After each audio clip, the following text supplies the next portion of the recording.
Olá, meus queridos amigos. Meu nome é Adelman Soares Azevedo Filho. Eu sou psiquiatra, médico psiquiatra.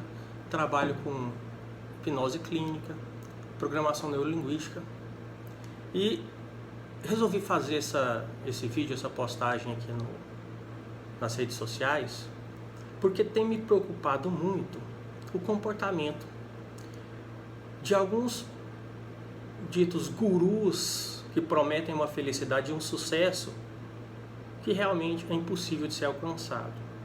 Isso tem me preocupado porque eu atendo e converso com muitas pessoas e atendo muitos pacientes que manifestam doenças psiquiátricas que podem afetar qualquer um de nós, depressão, ansiedade, estresse, síndrome do pânico e diversas outras. E eu imagino como essas pessoas que seguem determinados gurus dessa tal felicidade plena ou tal sucesso pleno, como é que eles se sentem por não conseguirem atingir ou alcançar o que eles pretendem ou o que imaginam que iriam alcançar seguindo as orientações desses gurus. Quero aqui deixar claro meu respeito a muitos dos profissionais que trabalham de forma séria nessa área de coaching, mas achei importante me manifestar, porque o risco de problemas sérios para a saúde psíquica e até riscos de que a pessoa que já está doente e não consegue cumprir aquele objetivo ou aquele plano cometa um suicídio é muito grande. Tenho visto no meu consultório algumas pessoas que já se frustraram com essas promessas realmente vazias e já estavam doentes e quase deram cabo na própria vida. É um alerta também até para esses profissionais que trabalham com essa área, porque muitos deles não têm a formação na área de psicologia, nem de psiquiatria, nem de neurociências. Não significa que eles têm que ser psicólogos, ou psiquiatras, ou neurocientistas, nada disso. Mas, muitas vezes a pessoa cai de paraquedas num curso de final de semana, se intitula coach, trabalhou sempre em outra área que não tem nada a ver com essa área do desenvolvimento cerebral e psíquico, psicológico, comportamentos humanos e etc. E acredita que entende plenamente como funciona o cérebro, como funciona a mente.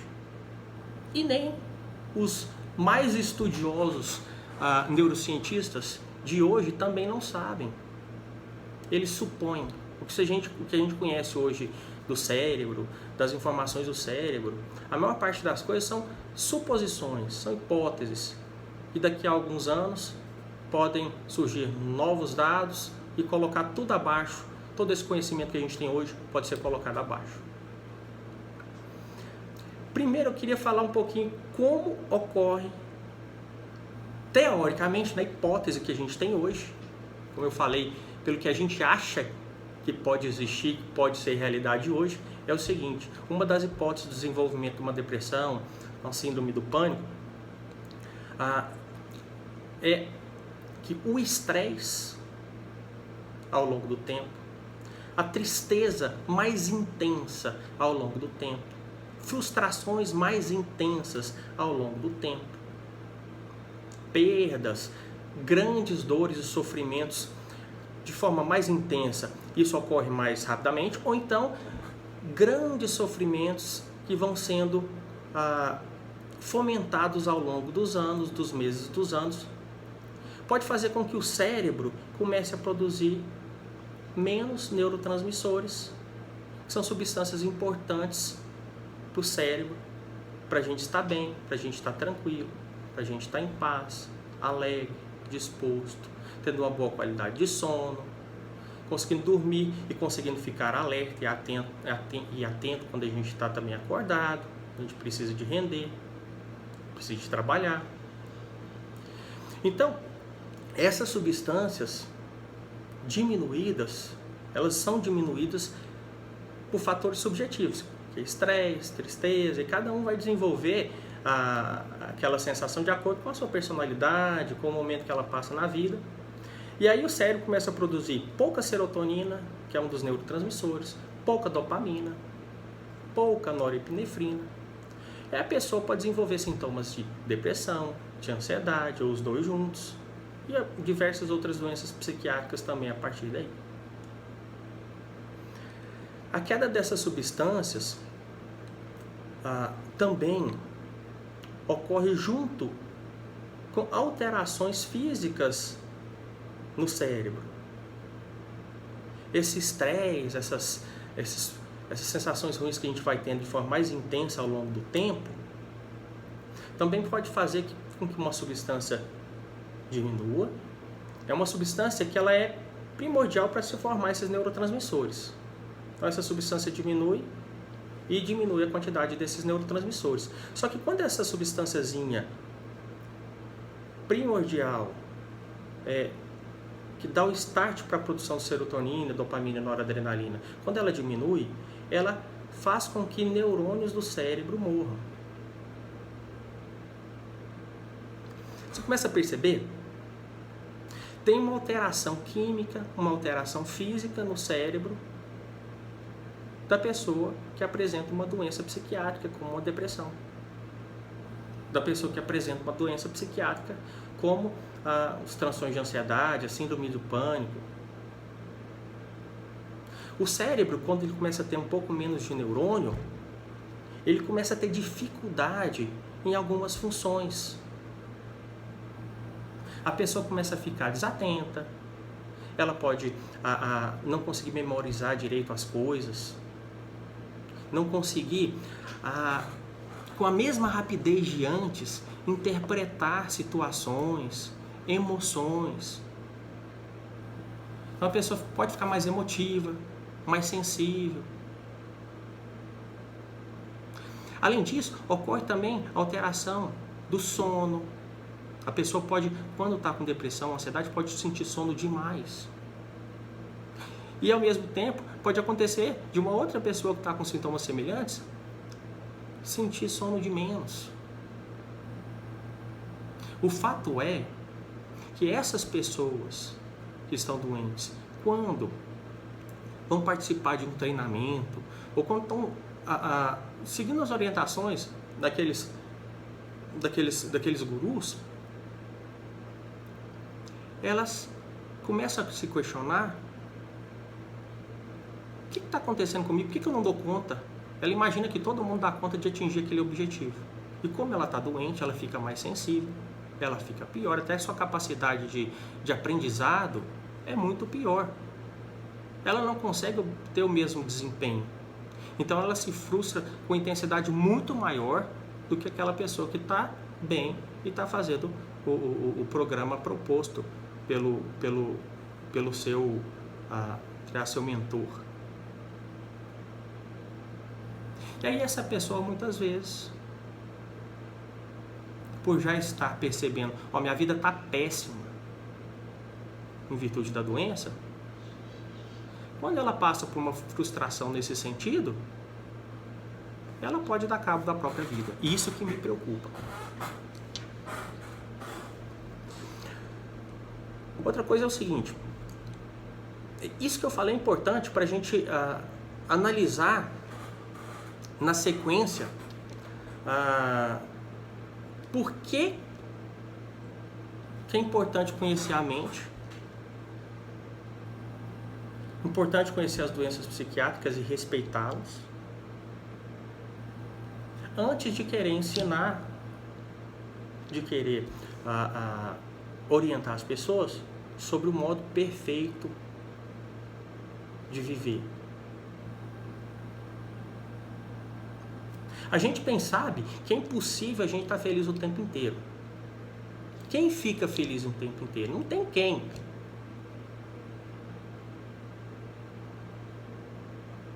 E muitos desses gurus,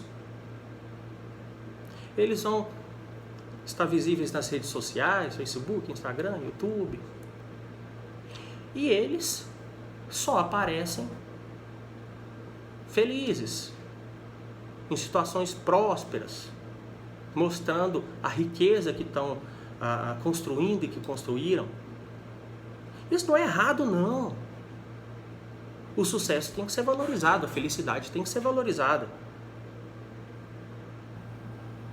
Mas muitos querem transmitir uma imagem de que quando conseguiram adquirir o conhecimento que eles estão passando naquele momento, a partir do momento que adquiriram esse conhecimento, eles não tiveram mais problema nenhum, nunca mais. Isso é uma mentira. Que é o que acontece? Quem está assistindo todas essas coisas acredita. E vai se frustrar, porque ninguém consegue ser o tempo inteiro feliz, em todas as coisas prósperos. Ninguém consegue. Mas isso não é uma coisa ruim também, não conseguir. Porque quando a gente não consegue, quando a gente passa uma dificuldade, quando a gente tem uma depressão, ou quando a gente passa por um momento difícil, que a gente sofre, que a gente fica triste, um problema de família, um problema financeiro, a gente tira a lição daquilo e aprende para frente. Por que então, muitos desses gurus, eles não podem e não querem mostrar que também tem um lado humano? Eles são super-humanos? Não são. Não são. Uma vez eu estava dando uma palestra e nessa palestra eu fiz um relaxamento que eu fui trabalhar alguma coisa de bem-estar, de tranquilidade, de prosperidade. E antes do relaxamento eu comentei que tinham passado por alguns problemas pessoais e que esses relaxamentos me ajudaram a conseguir uma certa tranquilidade para lidar com aquelas situações que eu estava vivenciando de maneira menos penosa do que se eu não tivesse feito o relaxamento. Isso não significa que eu não estava sofrendo. Eu tinha sofrido, mas eu tinha alguns recursos que me ajudaram a passar por aquilo com maior facilidade. E pode acontecer, em determinado momento, meu sofrimento ser tão grande que nem isso eu vou dar conta de fazer. Mas não é problema. Eu passo aquele período, aprendo com aquilo, para em outras situações eu conseguir executar esse novo aprendizado.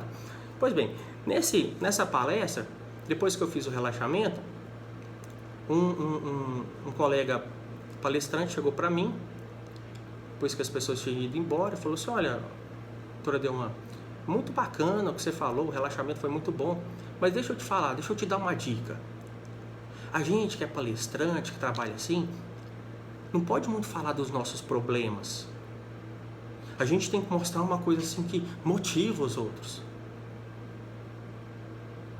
Eu virei para ele e falei: olha, não é a forma que eu trabalho, porque eu estaria mentindo.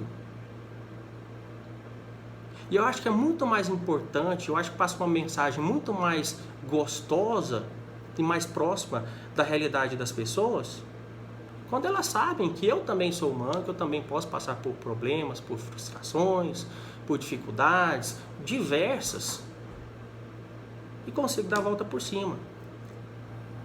Porque cada pessoa que às vezes está escutando a palestra que eu estou dando, ou um vídeo que eu posto, ela vai se identificar e vai perceber que mesmo nesse processo de aprendizado que ela está querendo obter, é normal, às vezes ela dá uma escorregada, um dia ela fica mal.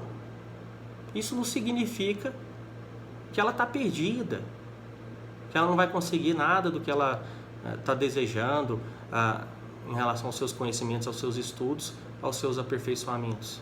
Não, nada disso. Nas dificuldades que a gente cresce, a gente aprende.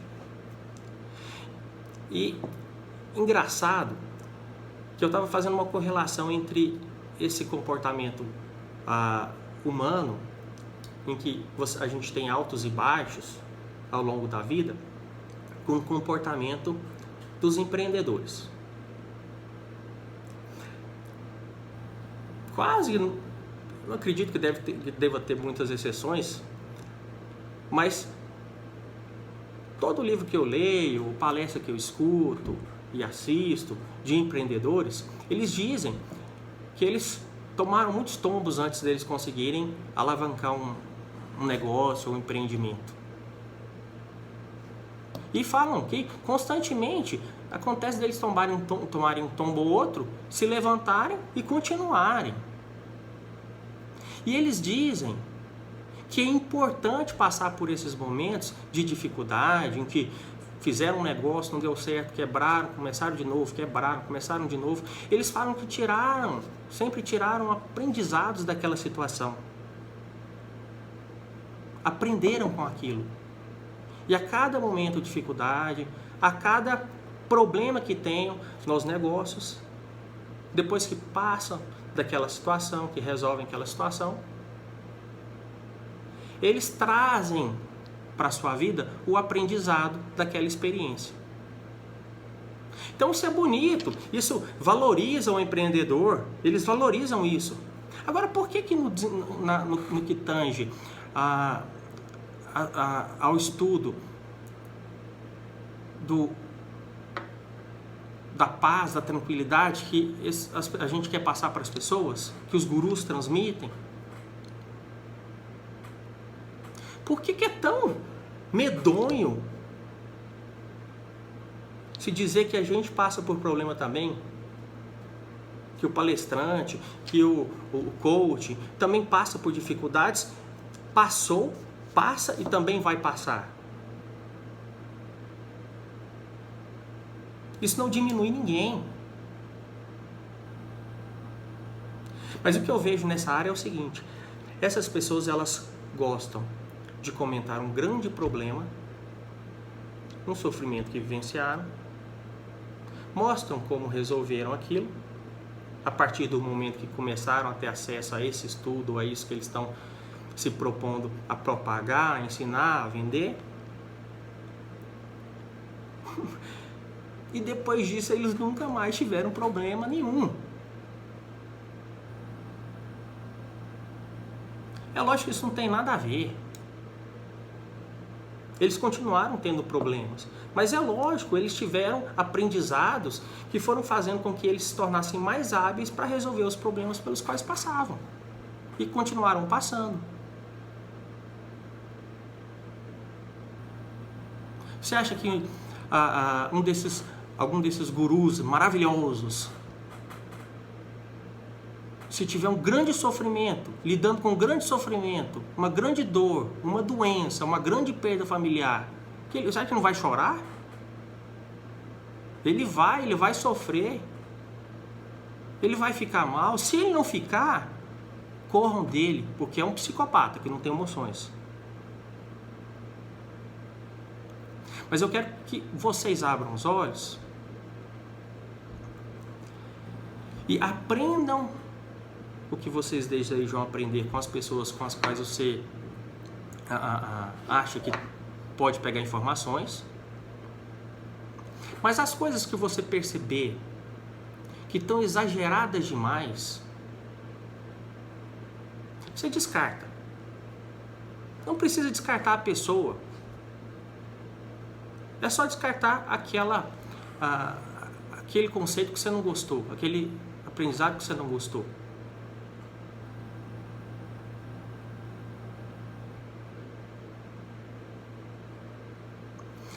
Hoje está muito na moda as lives em redes sociais, essas coisas, e virou moda colocar uma hora quebrada, 5h17, 4h13 da manhã.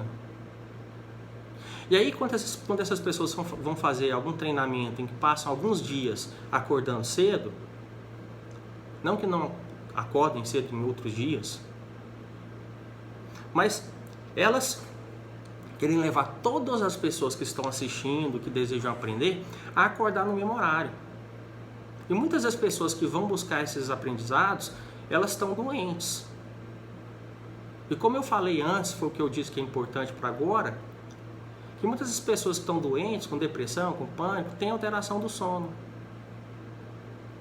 E aí como é que você vai exigir de uma pessoa dessas, que às vezes está com depressão, quer dormir o tempo inteiro, que ela consiga acordar desse horário? Aí vai acordar, depois vai ficar pior.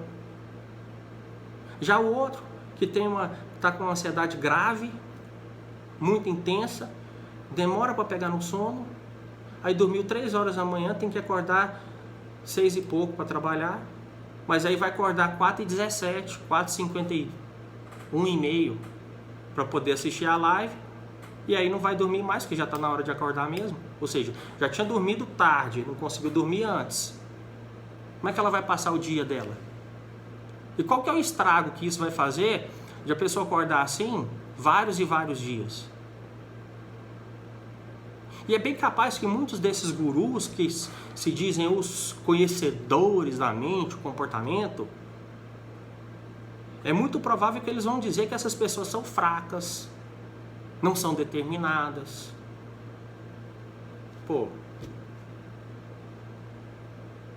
quem são eles? Cada um é de um jeito, cada pessoa é de um jeito, a gente tem que respeitar cada um do jeito que cada um é. Então esse vídeo aqui foi um vídeo de alerta, um vídeo inicial do meu canal no YouTube. Se vocês gostaram e acham que o que eu estou falando pode ser importante para alguém que vocês conheçam, se inscrevam no meu canal, cliquem em compartilhar e mandem o vídeo para quem vocês acharem interessante. Eu vou publicar um vídeo por semana e eu vou falar sobre temas de psiquiatria, sobre temas de relaxamento, técnicas de relaxamento, de hipnose e de bem-estar. Mas sempre com esse mesmo objetivo. Que é o objetivo de ensinar algumas técnicas para te ajudar a se tornar uma pessoa melhor, a ter mais recursos para você vencer as dificuldades, mas não significando que você não vai passar dificuldades e não significando que eu também não passe. Simplesmente, nós vamos trabalhar com recursos, com informações, para que você cada vez mais se sinta mais confortável em determinadas situações. E ao mesmo tempo, quando for necessário, eu vou dar uns pitacozinhos como no vídeo de hoje, para dar umas palmadinhas em quem precisa, para que não faça coisas erradas que possam prejudicar o próximo. Tá certo? Meu nome é Adelman e um grande abraço, até a semana que vem. Deixe também seus comentários e ideias ou coisas que vocês tenham vontade de saber em relação à psiquiatria, às doenças da psiquiatria, aos comportamentos humanos, técnicas de relaxamento para alguma outra coisa que vocês desejem, que eu vou estar fazendo os vídeos à medida que vocês se mostrarem interessados, e os assuntos de maior interesse eu vou colocando mais rapidamente. Fechado? Semana que vem estou aqui de novo e um grande abraço.